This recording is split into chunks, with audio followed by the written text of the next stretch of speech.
Hey everybody, welcome to a new episode of MAME Politics, episode 6, in fact, of this new experimental streaming show. Thanks for joining me today. I'm going to hop over to the chat really quick.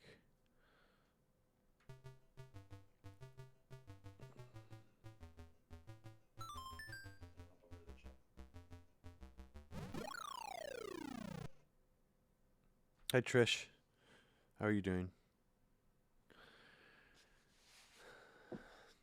So just going to wait for a couple more people to come into the chat. How are you guys doing today?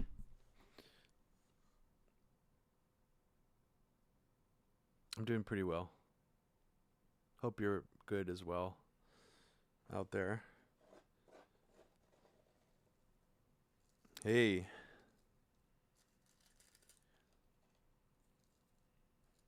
Two participants so far.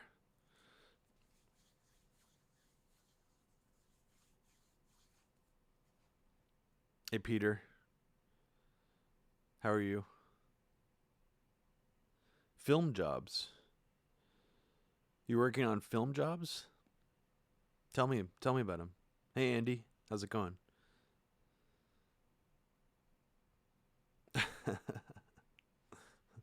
I don't know, you tell me, man. All right, so today, I guess I kind of exhausted the really dark topics yesterday.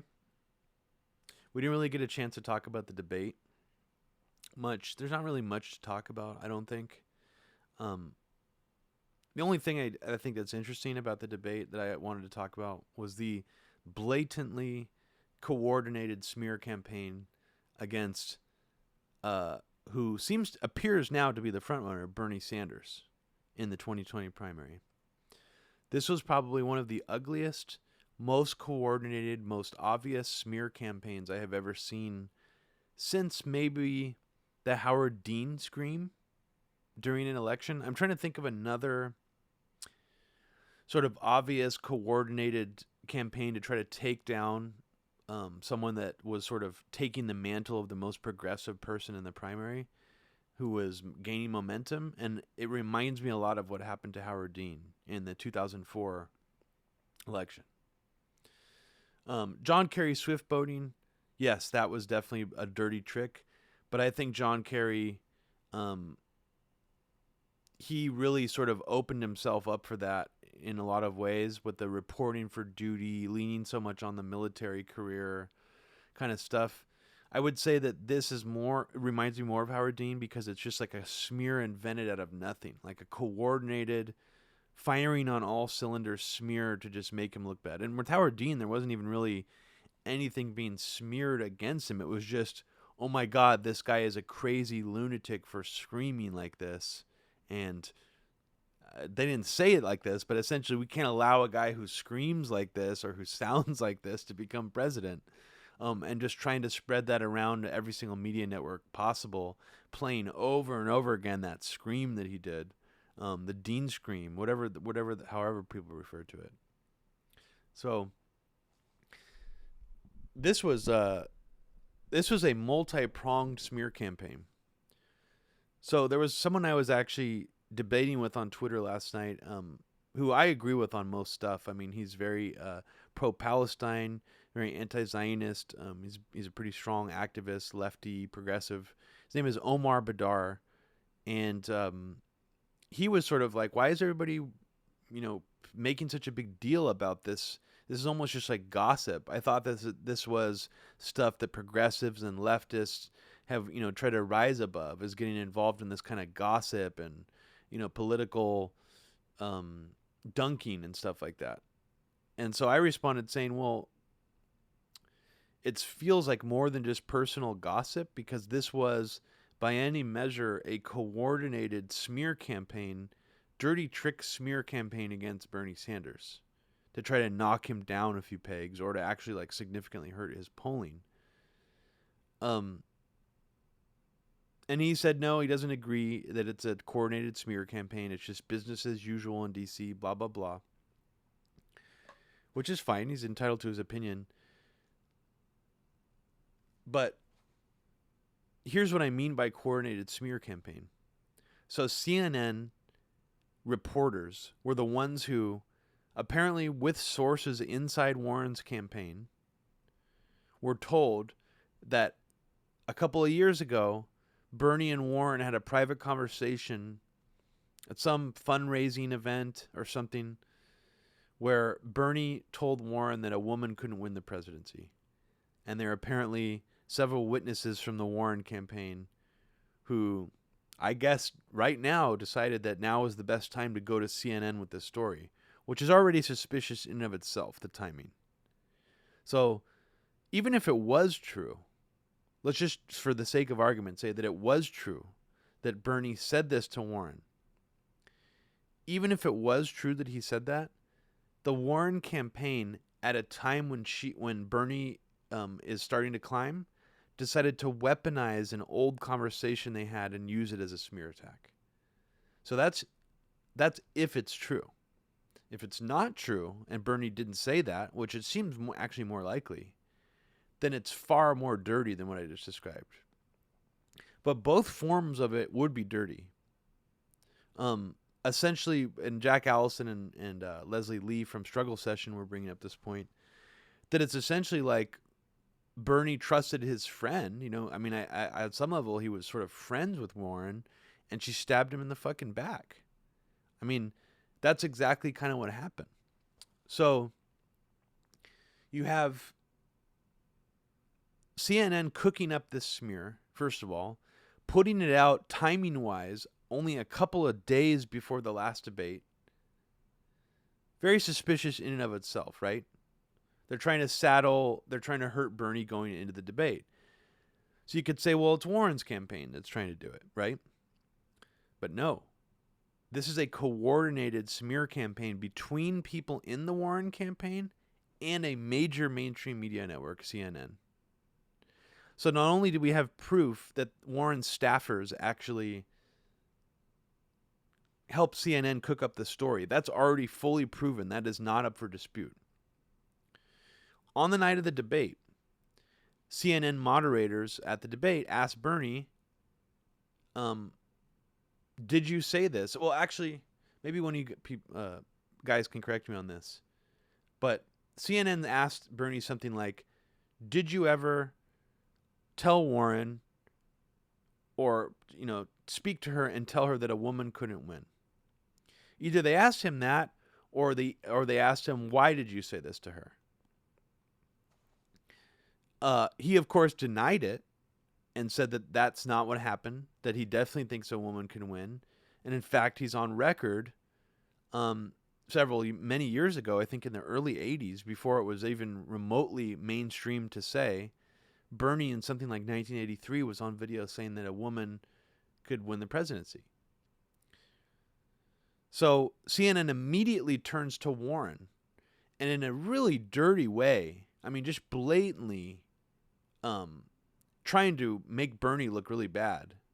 They turn to Warren and say, so Senator Warren, how did you feel when Bernie asked you, or Bernie told you that a woman couldn't win the presidency? And I'm getting the exact phrasing wrong. The quote is not exact.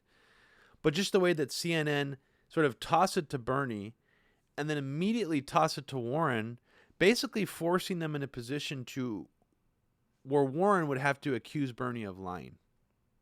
Now, in the debate, Warren didn't directly do that. She sort of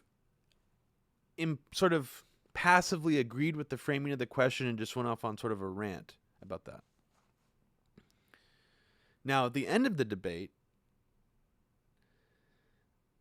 Warren and Sanders walk towards each other, and Sanders extends his hand to shake her hand.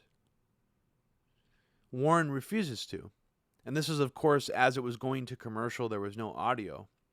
So you see this really awkward exchange where Warren doesn't take Bernie's hand and seems to be scolding him about something.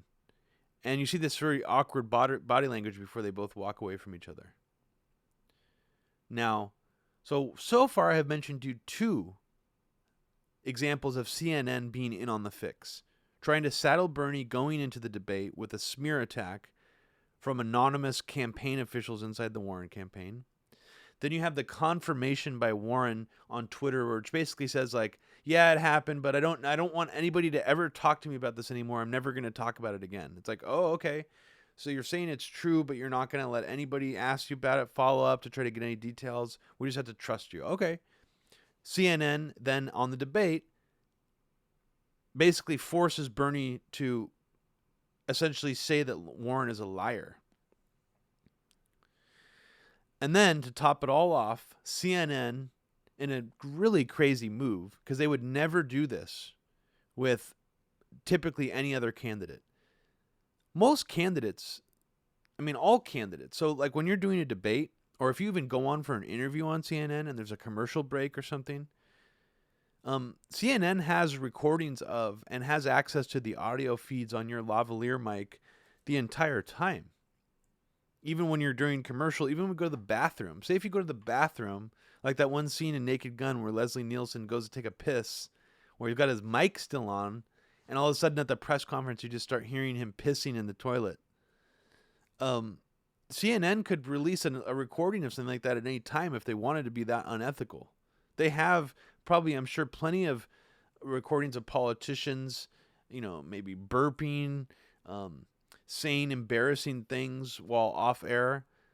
In this instance, they actually decided to leak the audio of that off-air remark. And when I say off-air, they were technically still on camera, technically still live on the air, but all the audio feeds were cut off-air. So I just mean the audio was off-air. CNN actually chose to leak the audio to make it look like this was sort of an organic confrontation. But once you have that audio actually out there, you realize immediately, oh my God, CNN staged this from beginning to end. This was a three-pronged Russian nesting doll style smear campaign.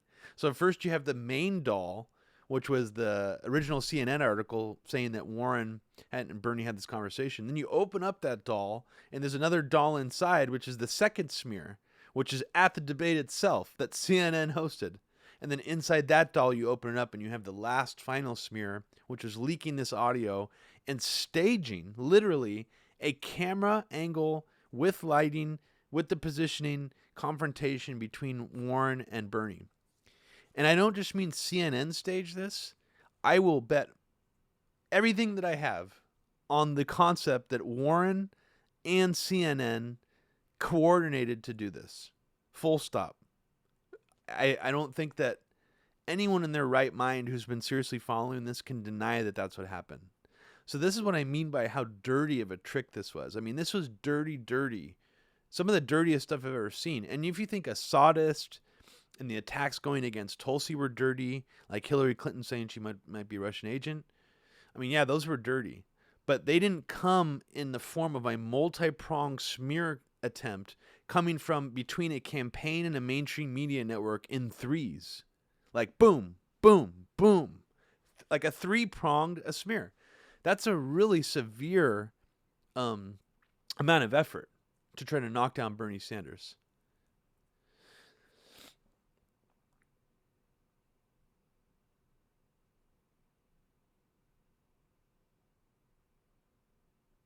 Yeah, also from a friend. Hey, AutoCuck. How's everybody doing? Thanks for joining me today, you guys. Just want to say again at the front of this podcast instead of at the end, I just want to thank you guys so much for even bothering to come check out what I'm doing. I mean, it's not easy to find people who are really into video games and the kind of politics I put out. And I know most of you are either probably in either camp. I'm guessing most of you are into the politics I put out, but not so much into the video games I'm playing. But that's still cool that you're here to check this out. And for the most part, I mean, that this is just me, trying to get political messages out there, radical politics out there, without taking the video game stuff seriously. And in fact, part of the goal of this is to actually trick and bait and switch game enthusiasts who watch YouTube into being exposed to some politics. So let's hope that happens. And I would encourage you guys, if you know anybody out there who likes watching game streams or even has a fascination of old arcade games or older retro games, I would be curious what would happen if you casually sent them a link to this new series that I'm doing, and to see if it actually got them into the politics that I'm talking about. Because I think that's what I mean by this being experimental. It's not just an experiment to see if I want to keep doing this or if I can keep doing this. I feel like it's already been pretty good so far. I feel confident about continuing to do it. But I mean, it's an experiment to see if I could actually trick people into getting into these politics. So I hope you don't mind today. I'm going to partake in some marijuana, as Tim Heidegger would call it.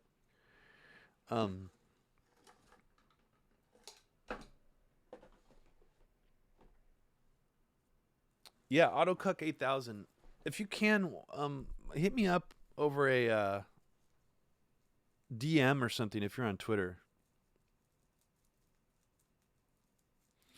So I don't know if you guys noticed yesterday, I finally came public. I mean, I already was talking to you guys on this channel about the smears that George Webb, conspiracy grifter guy, who I guess is a Zionist who has openly said he has Mossad connections, which is a bizarre thing to brag about in the conspiracy scene. But I finally publicly went after him and called him out and Daniel Hopsicker out on Twitter because I felt like I couldn't really sit on it any longer. It was really pissing me off. They went so far as to, I guess George Webb flew to the city or the area where Whitney Webb's father works. He's an elderly dude. He already, well, I won't say any more about that, but basically it was really reprehensible, what they were doing. And it was shocking, to see Daniel Hopsicker clanning up with, George Webb, because George Webb is such a charlatan. So what's happening now is I guess they're both being like, oh no, Whitney's cool. We're not going to go after her anymore. But Mint Press News is some kind of front for the Ayatollahs of Iran, which is basically the same weird smear that BuzzFeed tried to put out about Mint Press News like 3 or 4 years ago. I think actually Rosie Gray was behind that. Tom Collector, yes, Popeye is an awesome game. I was actually shocked. I didn't know. I kind of went on a little research mission last night. And maybe, Tom, you can actually help me with this. What, in your mind, are the coolest Nintendo official arcade games that never got a proper home port? So think about that. Because there's been several. So, for example, the original Punch-Out for arcade is definitely not the same game that got put on a Nintendo, called Punch-Out. Pretty different game. In fact, it's actually arguably a shittier game than the one that came out on the NES. South of the Border Smoker, American Bisque Part 3. Oh, you can actually, I think, unless YouTube took it down off my channel, you can watch the entire thing on my channel. So if you search for American Bisque on the A Very Heavy Agenda channel, you'll be able to find the full thing there. American Bisque 3 is almost entirely about the Obama era. So it's fun to watch for that reason. But let's just say the first 2 parts of it are much darker. And that was kind of the problem. I remember showing it to one of my friends for the first time, and he said, this movie sort of, the last third of it seems a lot less dark than the first 2/3. And I was like, well, that's kind of unavoidable, because even though Obama was horrible and very neocon-like, post 9/11 George W. Bush era was really, really, really dark. I mean, it's really hard to compare it to any other era. I mean, I would argue it's much darker than this era that we're in right now. No, I didn't listen to Scott Horton on the Tom Woods show talking about Soleimani. I don't really care for Tom Woods that much. I think he's has some pretty bad views on things. Sex work, for example, really bad views on that. But I would definitely check it out. So please send that to me if you can. I'm going to try to find American Bisque for you right now, because you're saying you can't find it. And that's troubling.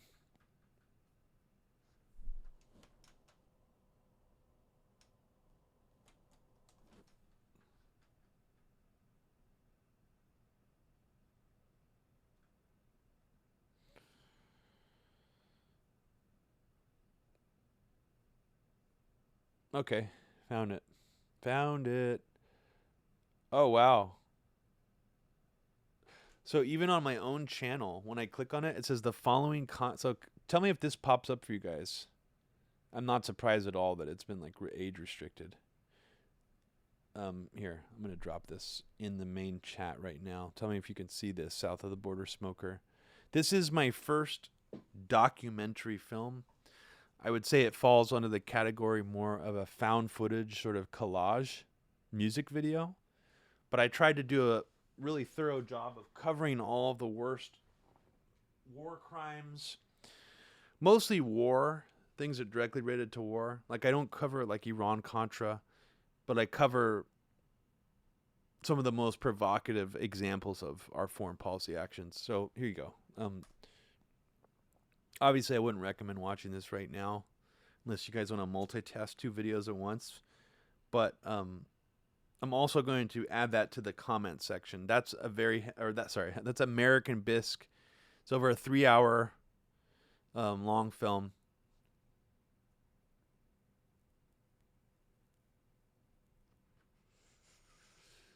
Yeah, Modus Operandi says American Bisque is brutal. I thought Collateral Damage was rough. Yeah. Wow, Adam G. That's interesting. Where are you from, Adam? Are you from the UK? Are you from the US? I'm from California. Wow. That's a bummer. Well, fuck you, YouTube. Fucking bastards. That's such bullshit. I'd never monetize the video. God, that makes me mad. Well, so I have no idea how long that's been online. So I'm gonna put it up on Vimeo. Yeah, Adam's right. A year ago wasn't blocked. I mean, I was still sending the link around to people like on YouTube and stuff. I mean, on Twitter and stuff. So it's a bunch of bullshit there. Yeah, I can post it elsewhere. And in fact, I think I can actually fix some of the audio errors in it. There was some clicks and pops in it from the video file in the render. And I could never figure out how to fix it in the render. But now I know how to actually fix it after the fact. I just bit the bullet and bought the Isotope RX plugin set, which is coming handy for Media Roots Radio. Bummer. Okay, well, I guess we learned something today. Is that, yeah. Oh, yeah. Also, I want to remind people to subscribe to this channel and to click the notification bell once you do to subscribe to my Very Heavy Agenda channel. I have also been told that people have been automatically unsubscribed, and then additionally, they don't see notifications when they do subscribe. So, please do that. I mean, I'll always probably advertise.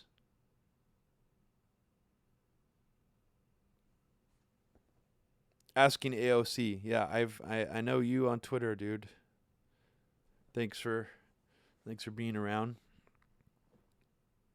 I just really appreciate all you guys. I just want you to know that. I kind of struggled with doing these live streams at first in general because pretty much every time I would do them, there would always be a contingent of trolls in the chat. And let's just be straight, like anti-Semitic trolls who all they would want to talk about is how the Jews in Israel are behind everything. And it really got to me. It just really was triggering for me. And it pissed me off. So I'm very happy that right now there's just a lot of cool people in here. And you guys are playing it real. You're not, trying to poison the well of this chat. So I just really appreciate that. It's honestly the first time I've done this where I haven't had an issue with that. So I don't want to jinx it, by saying that, but thank you. Maybe the video games keep the anti-Semites away. maybe that's the trick. I don't know. I mean, do anti-Semites, neo-Nazis play video games? Probably they do, right?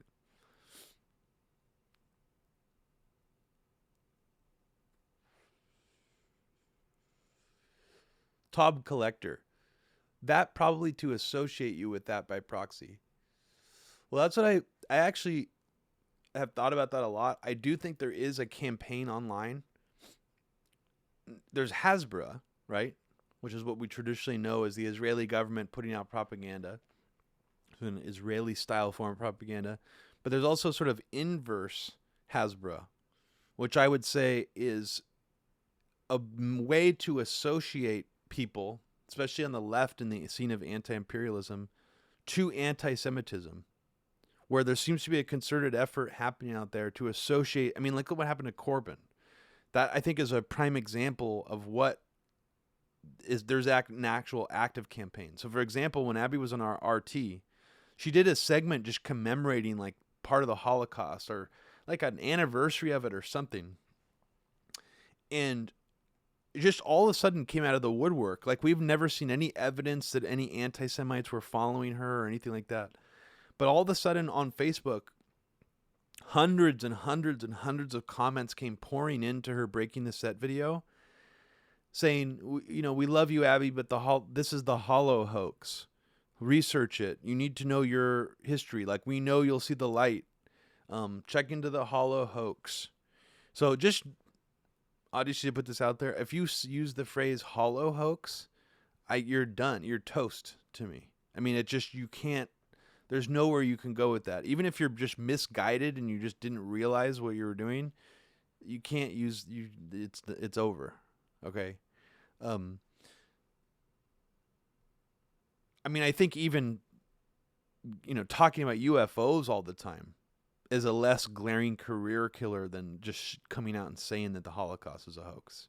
So, and just to clarify, I think the Holocaust is very real. I'm not advocating for those kind of beliefs at all. What I'm saying is that people who often talk about that kind of stuff on the internet so frequently, you wonder if some of them are actually like agitators, paid agitators, sometimes. So anyways, I know I went off on a rant.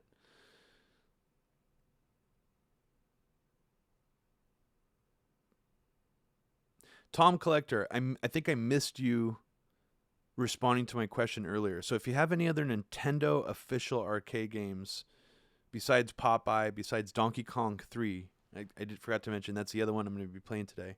I'd love to check them out while I'm doing this stream. So let me know if you have any other suggestions. Because one thing, just some little backstory here. I am a fan of development teams.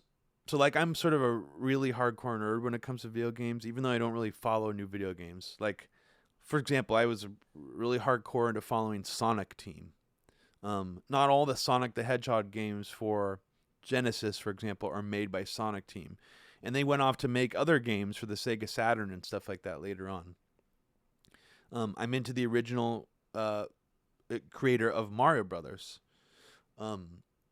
He didn't work on all the Mario games. Some of the Mario games were worked on by other people, but they've also done cool things. So I'm really into the team and the company Treasure Game Co. They worked for Konami.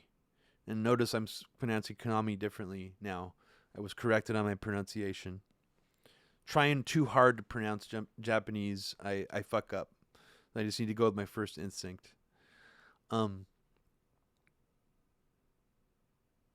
Yes, Obnobs. There are some very, very cool Sega exclusive arcade games that would knock your fucking socks off. I'm not kidding. There is a game called the Star Wars Trilogy arcade game that came out in either the late 90s or the early 2000s that is arguably probably the best action Star Wars game ever made. Besides maybe the SNES trilogy of Star Wars side-scrollers. I would say, hands down, it is fucking amazing. Also, Obnobs, Virtua Cop. Virtua Cop 2 especially is absolutely phenomenal of a light gun shooter game. I don't think it ever got a home release. If it did, it might have been on Saturn. I don't know. Also, Obnobs, Sonic Arcade is a really weird-ass game that came out in 1993 that uses a trackball, no joystick, but a trackball, and a single button for a jump attack. It is an isometric game that has graphics that are far more beautiful looking 2D graphics and sprites than anything in any side-scroller Sonic game. Incredibly good looking graphics. The game is more, I would say, it's more of like a racing speed run kind of a game. It's not quite like the Sonic side-scrollers, but dude, Sonic Arcade is one of those weird gems where you're just like, how did this not get a goddamn home release? This game looks beautiful. Like, it doesn't, as a game, the gameplay, the level design is not super impressive, but just as a visual presentation, as a piece of art, it's just like, this is one of the best Sonic presentations ever done. Like, how did they not bring this beyond the arcade? I mean, dudes, what are you thinking? Yeah, the Japanese voice acting in Sonic Arcade is so awesome. I mean, it almost reminds you of like what the 32X for Genesis should have been putting out. Like, why didn't they put that? Why would they put Knuckles Chaotix out, which is also a really, really weird game. If you want to look into a weird Sonic spinoff that just is really, really weird, Knuckles Chaotix is definitely one of the weirdest games they ever did that are Sonic related.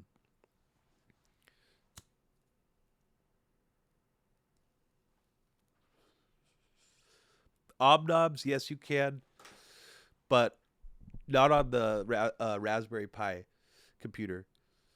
You could do it on a PC, and you could find plenty of YouTube videos of people playing all the way through on MAME. Tom Collector, yes. I think the weird yellow character in Sonic Arcade that you're referring to is something squirrel. He's a squirrel. He's not even like a hedgehog or an echidna or whatever the hell. I think Tails is supposed to be a fox or something. He's a fucking squirrel. So it's awesome. I mean, come on. So let's get to Popeye. Tell me how loud this is for you guys, if this is okay. So first of all, I just want you to look at how gorgeous this game looks for the year it came out. I believe this was 1982. And the goal of this game is I have to get all the hearts and chase Bluto away. Fuck. Yeah, he already got me. So, unlike Donkey Kong, Bluto is capable of jumping up to the floor above. But when you get the spinach, he runs away from you. So let's catch this piece of shit. You rapist bastard. I mean, I'm not exaggerating. Bluto in Popeye is like a serial rapist. They were actually just talking about that on the newest episode of Joe Rogan. Fuck. Yeah, the sprites are absolutely gorgeous. I mean, Nintendo really knocked this out of the park as far, and I don't know how many other games they did during this era that were of other people's licenses or properties. I mean, if I was the licensee owner of Popeye at the time, I would have been like, this is literally one of the best looking like licensed games ever made. Like, you guys really killed it.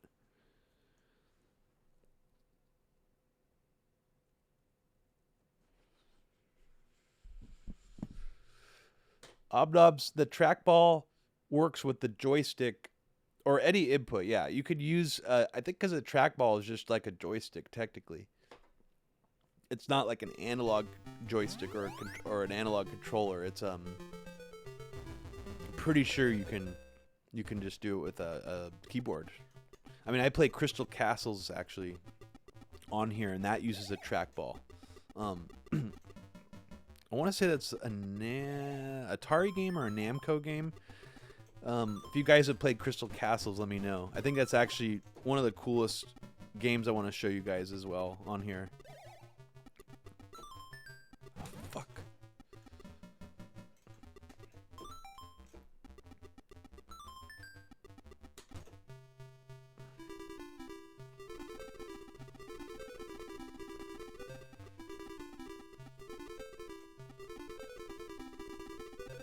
So I don't know if I think I'm supposed to just chase him around because he gets scared of me. Oh, now he's not scared of me anymore because I don't have spinach.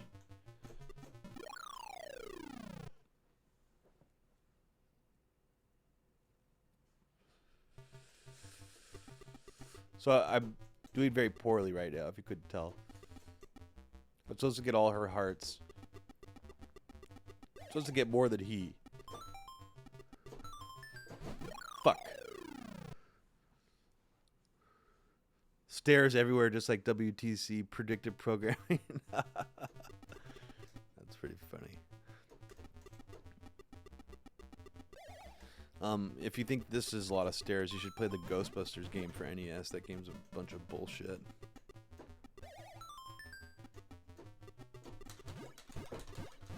Fuck you, motherfucker. Oh, fuck!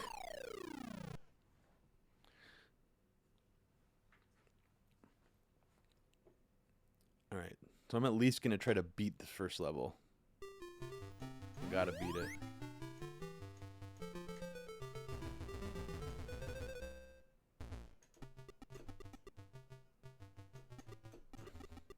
Seems like the strategy is always to fake him out into thinking you're gonna run that way or something. I don't know. I honestly don't even know if there's any real strategy to this game. I just know that you're fast enough usually to get away from him. God damn it. If you run past him if he's underneath you. If you stick around too long, he's gonna start fucking with you and try to knock you up off from the bottom floor. Oh, I didn't even know you can do that. Oh, wait a second. I just learned something new. So you can actually... See, like, I just ran past him. And then, so he'll try to come over here. Yeah.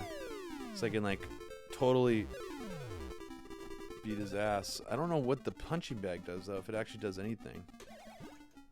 I guess it does. Wait, what? Wait, what? Oh, did I have to get that big heart? Maybe that's what happened. What do you guys think just happened there? I'm seriously confused. Olive Oil just, like, scolded me. Jesus.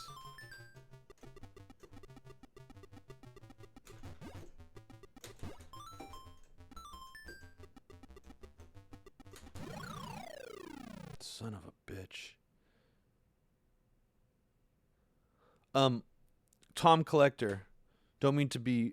try to out-nerd you here, but R-Type is actually made by a company called IREM. I don't know if that's how you pronounce it, but it's IREM. They actually also made another game called In the Hunt, which I think somebody else on this stream, maybe it was Obnobs, asked if there were any other games like Metal Slug or that looked like Metal Slug. Well, the game In the Hunt is a really strange side-scrolling shooter where you're a submarine, and it looks like the same art style as Metal Slug, but it came out before Metal Slug.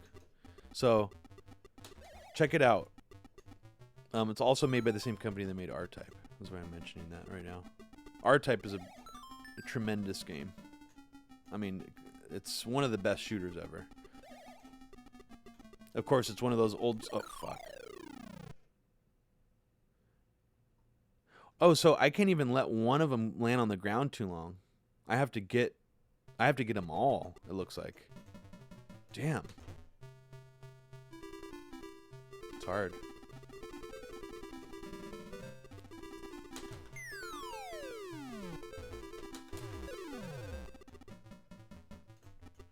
Okay. Give me the stuff. I'm here. Oh, son of a bitch. The flashing heart will break and you will lose. Yep.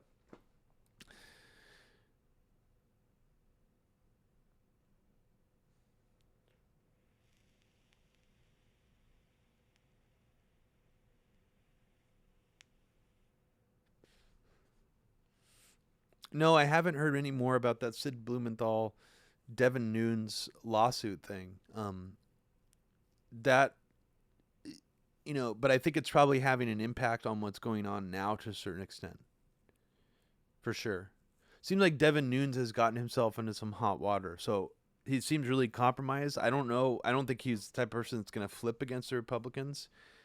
But if somehow this backfires on him into some kind of, I don't know. I mean, definitely worth looking more deeply into that, though. I'm going to try again here. Let's give it one more.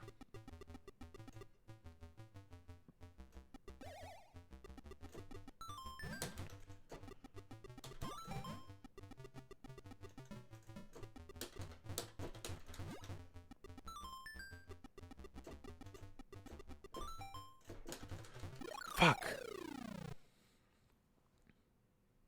Watch Robbie Martin on company time. I encourage it. I absolutely encourage it.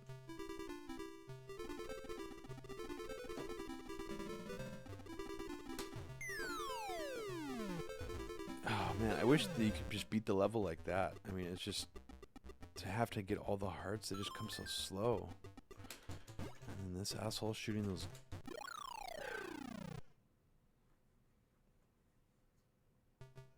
Peter H., I don't know if Konami made a Metal Gear arcade game before 2010, but they definitely made a... Oh, fuck. They definitely made a Metal Gear NES game. I did not find out what it was that he wanted to remove from Nunes' book. No. I can't remember offhand. If it said it, if it's been revealed in one of those articles about it, I don't know.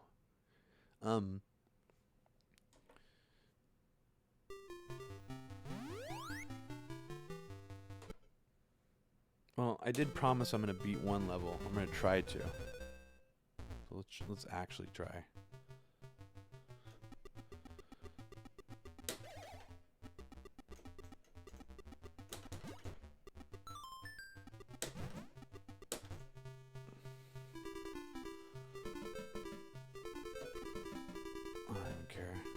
Wait. Come on.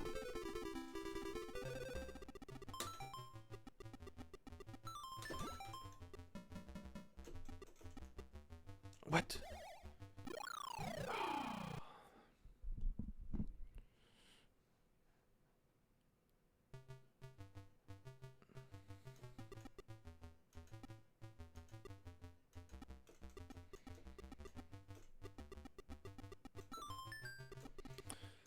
Symbolic Recordings asks, how would the NDA factor into things? Oh, sorry. Obama's NDAA policy. How would that factor into things? Fuck! If things escalated in a far-right direction. Oh, I think all those things that happened during the Obama era, the hunting down and attempted prosecution of several journalists and whistleblowers, the war against whistleblowers that happened in the Obama admin, all that stuff inch us definitely closer to fascism, and I think it would play a huge role.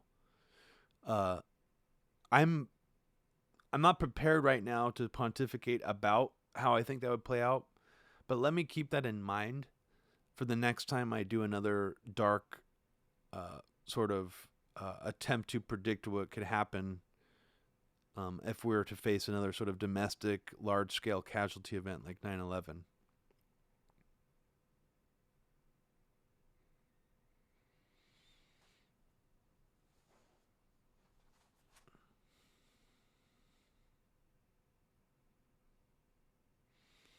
Yes, I have been made aware of Richard Spencer's more specific views about how he admires the Likudnik model of Israel and how it's an ethno-state, as somebody is saying right now in the chat.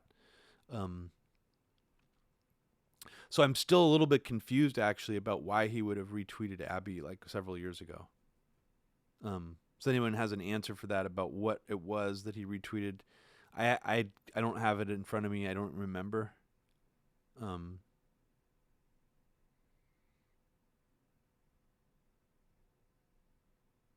Tom Collector, thanks for saying that. Tom says, I couldn't believe there is a channel dedicated to deep politics, obscure synth history, and retro arcade games Those are my 3 favorite things all in one. Well, mine too. So I'm glad you appreciate that.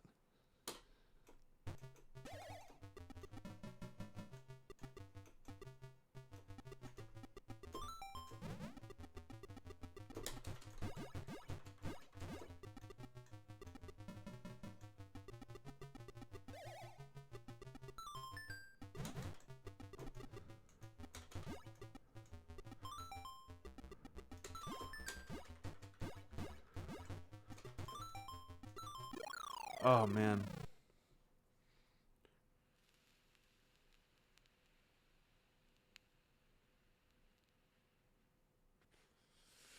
I did not see that Richard Spencer came out against Soleimani's killing. That's surprising to me. Yeah, that's interesting. What was his reasoning, do you think?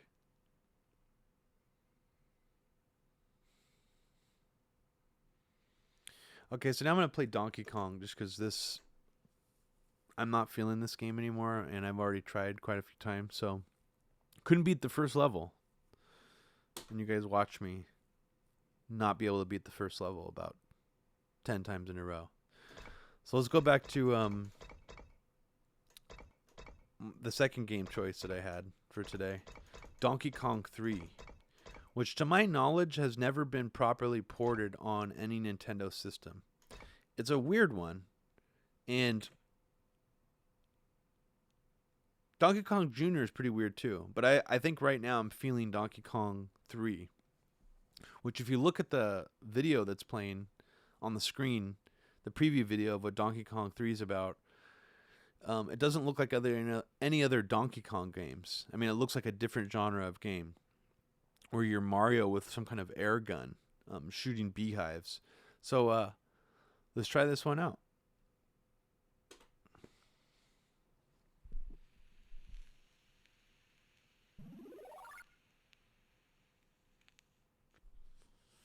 I'm going to make my screen a little bit smaller for this one, just because I don't know how.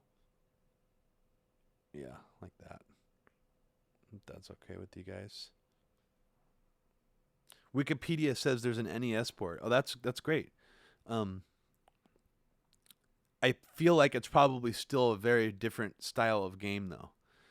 From what I understand, the ports of the Donkey Kong games on the NES are fairly different. And the sound chip, if you notice, like the sound that plays on some of these games is pretty weird. It's different than the original NES. And I don't know exactly the history of what hardware this was running on.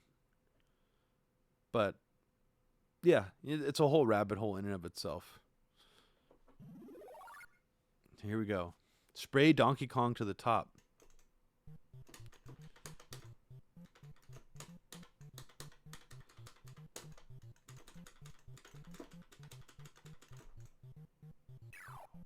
Wow, this is hard as hell. All right, let's try again here.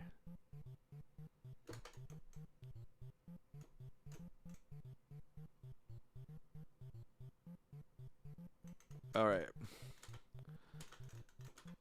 Oh shit. So I have to get them all the way to the top, it looks like, and I have to dodge these things in the meantime. Interesting. Okay. This is not as hard as it looked at first, maybe? Oh, no, that's hard. Because then if I didn't kill that guy in time, I guess he's just going to get me automatically.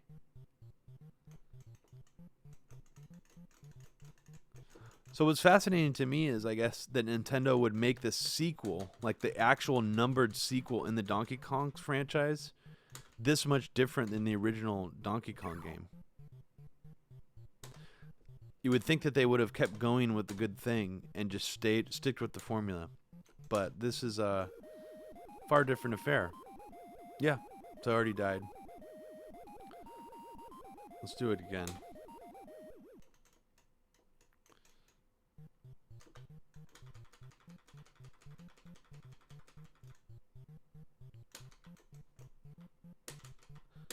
I keep making the mistake in hitting up because up, I keep thinking you have to hit up to shoot, but you actually always shoot up. So I'm not going to make that mistake this time, I promise. And I guess up is jump on this game.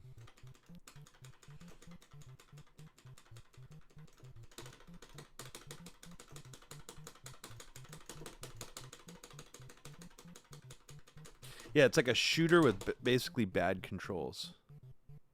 So in case you're wondering how Donkey Kong feels as a game, it's like Nintendo trying to make a shooter. Like it's like a top view shooter, kind of like an Atari game, but where you don't get enough shots. Like it shoots worse than even like Centipede or I'm trying to think of other older Atari game shooters, overhead shooters. This is a hard one. I don't. Maybe there's a trick to it. Let's try it again.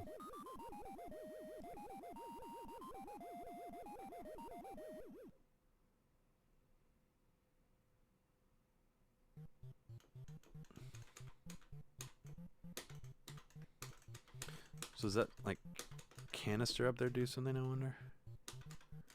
As a rocket?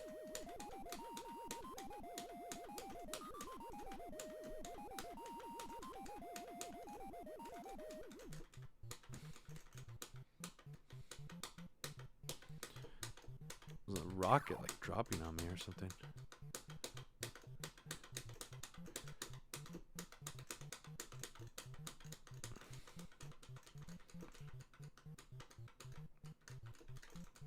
Oh, fuck.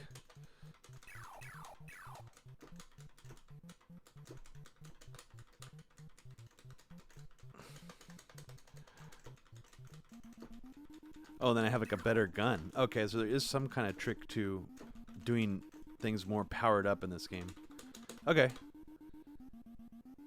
So at first it felt harder than Popeye, but it's apparently a little easier. Here, let's get, if you like the soundtrack, let's actually try to hear it because it's really, really low for some reason. I'm going to turn it up much higher. Here we go. Doesn't seem like the sound effects are really, really working in the game.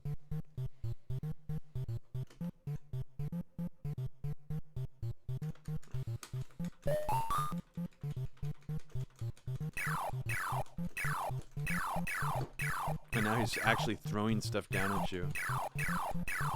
I mean, if this game had a little bit better of a, like the sound effects are really minimalistic. Maybe the MAME emulation is not getting it correctly. Could have been a better game. I mean, the original Donkey Kong is a better game than this. This is just, it's kind of just like a lackluster shooter. I mean, I like the power-up I just got. It felt like I almost had like a fire flower gun or something. It's pretty cool.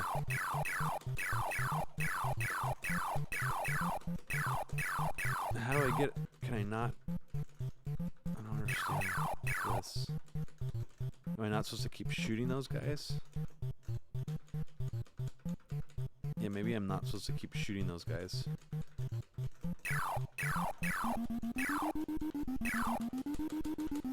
Okay, so if I get that weapon...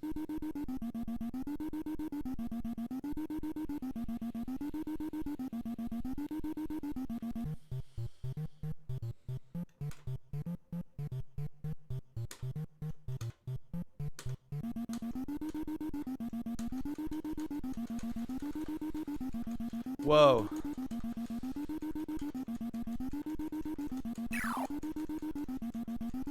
Wow. Oh shit, yeah, things seem to just speed up.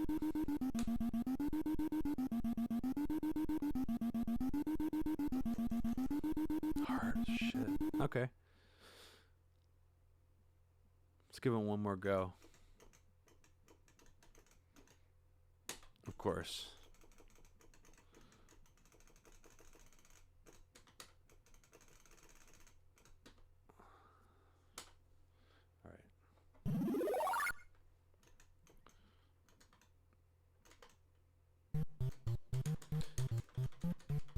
Yeah, I don't know what Alex Jones's actual response was to the killing of Soleimani. That's a good question. I mean, if Ron Paul's, or Yeah, it's worth looking into, actually. That was so. I haven't really recently checked in on Alex Jones. The last time I checked in on Alex Jones, and that's an idea for one of the episodes of this. I want to get into I want to have sort of a Q&A with you guys about how you first heard of Alex Jones, how long you've known about him, if you're originally sort of a follower of his, and if you dropped off at a certain point, what point was that? That's for another episode. But yeah, the last time I checked into Alex Jones was I just randomly tuned into a live stream.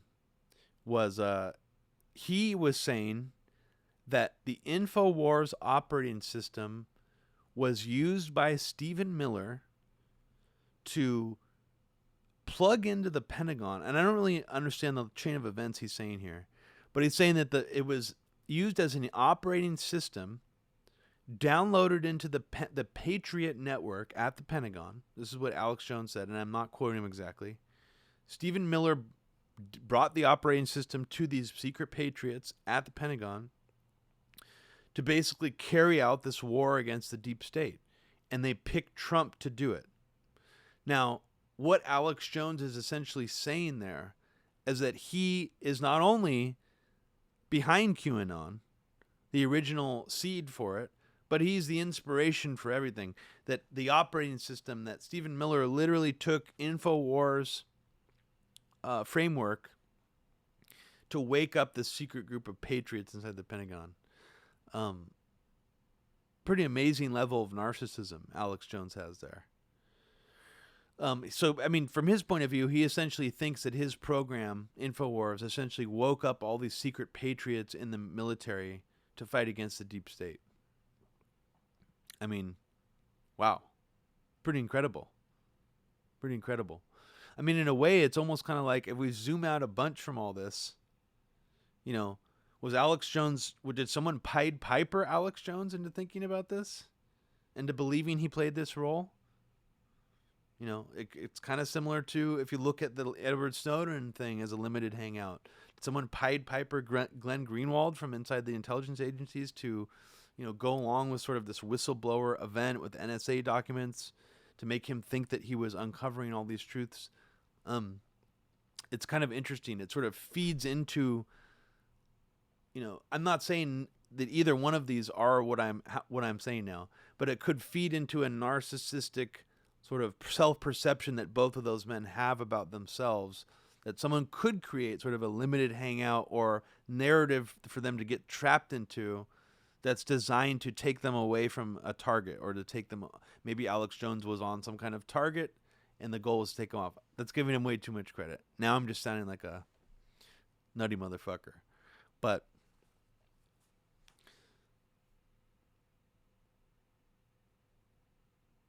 Trump is being used by the deep state as a pawn. Yeah, Stranahan's not going to blame Trump for this.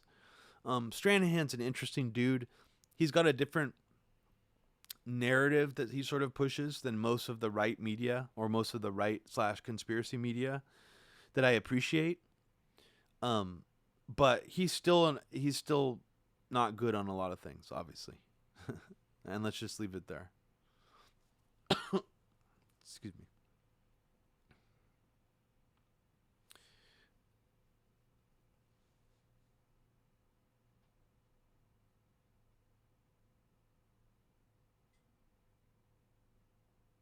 Good question. I don't know if it is.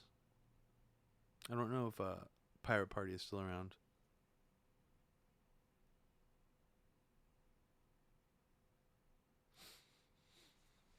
Well, I'm going to wrap this stream now. I appreciate you guys joining me today. Sorry I'm ending it so abruptly. I just realized how long I've been on, and I need to go prepare for another interview that I'm doing with Abby on Global Research's podcast. It's not going to be live, but it's going to be pre-recorded, I think. So I'll post the link on my Twitter when that's up. But I really appreciate you guys hanging around today and listening to me rant and chatting with me and watching me play games. If you'd like to support what I do on this channel, you can do so at patreon.com/Robbie Martin. You could also support our podcast, the podcast I do with my sister Abby Martin, Media Roots Radio, at patreon.com/Media Roots Radio. And you could also check out my documentary films at averyheavyagenda.com. So thanks a lot, everybody. Take care.